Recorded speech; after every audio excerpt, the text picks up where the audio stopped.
শুধুমাত্র নিউটন একা নয়, হাজার হাজার নিউটনের মতো অনুপ্রবেশকারী এই বাংলার বুকে ঘাঁটি গেড়ে বসেছে। আর তা নিয়ে এবার রাজ্যের শাসক দলকে তুলোধনা করেছেন বিরোধী দলনেতা শুভেন্দু অধিকারী। যেভাবে রোহিঙ্গারা আরে বহরে বাড়ছে তাতে আগামী দিন অত্যন্তই ভয়াবহ। তাই হিন্দুদের একজোট হয়ে লড়াই করবার বার্তা দিচ্ছেন বিরোধী দলনেতা শুভেন্দু অধিকারী।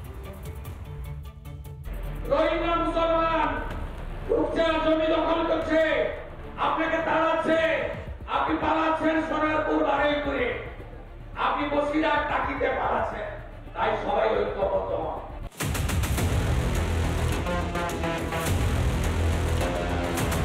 বাংলায় বাংলাদেশে অনুপ্রবেশের অভিযোগে বহুদিন থেকে সরব বিজেপি। রবিবার ন্যাজাটের সভা থেকে ফের রোহিঙ্গা অনুপ্রবেশ নিয়ে সুর চড়ালেন শুভেন্দু অধিকারী। হাত জোড় করে বলছি, ভাগ হবেন না, একজোট হন। আমরা 51-তে সেন্সাসে 85% ছিলাম, আজকে 67% হিন্দু। বাংলাদেশে আমরা 71-এ 23% ছিলাম, 47-এ 33% ছিলাম, আজকে 7%। 50%-এর নিচে যেদিন নেমে যাবে সেদিন সংবিধান চলবে না, সেকুলারিজম চলবে না নিরাপদ সরকারের, সেদিন চলবে সারিয়া কানুন। শুভেন্দু অধিকারী যে দাবি করলেন তাতে তো বাস্তব অস্বীকার করার দিন শেষ। কোথায় পুলিশের ইন্টেলিজেন্স, প্রশাসনের নজরদারির এতটা অভাব বা কেন? কাকদ্বীপ থেকে কলকাতা, মুর্শিদাবাদ থেকে মালদা, কোনো এলাকায় অনুপ্রবেশের আতঙ্ক থেকে মুক্ত নয়। হুড়মুড়িয়ে বাড়ছে বাংলাদেশি ভোটার। রবিবার কাকদ্বীপের বিধায়ক মন্টুরাম পাখিরার মুখোমুখি হয় রিপাবলিক বাংলার প্রতিনিধি। জবাব দেওয়া তো দূরস্থ, উল্টে নিরাপত্তা রক্ষীকে দিয়ে দরজা বন্ধের চেষ্টা করলেন মন্টুরাম পাখিরা। একজন বাংলাদেশে বসে আপনার নামে এত বড় অভিযোগ করছে, আপনি একজন বিধায়ক, আপনি একজন শাসক দলের বিধায়ক, আপনি কি মনে করেন না যে এটাতে আপনার রিঅ্যাকশন দেওয়া দরকার? স্যার প্লিজ বাইরে এসে বলুন, প্লিজ স্যার বাইরে এসে বলুন, আমি রিকোয়েস্ট করছি স্যার আপনাকে, প্লিজ বাইরে এসে বলুন। আমি বাইরে আছি, আমি একদম অফিসের বাইরে আছি।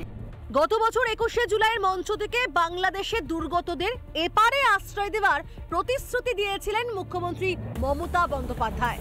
অসহায় মানুষ যদি বাংলায় দরজা খটখটানি করে আমরা তাদের আশ্রয় নিশ্চয়ই দেব। অর্থাৎ বাংলাদেশিদের এপারে আসতে খোলা আহ্বান দিয়েছিলেন মুখ্যমন্ত্রী।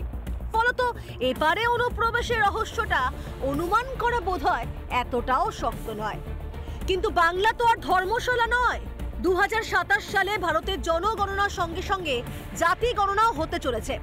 সেই রিপোর্ট প্রকাশ হলেই দুধ কা দুধ পানি কা পানি হয়ে যাবে সবকিছু।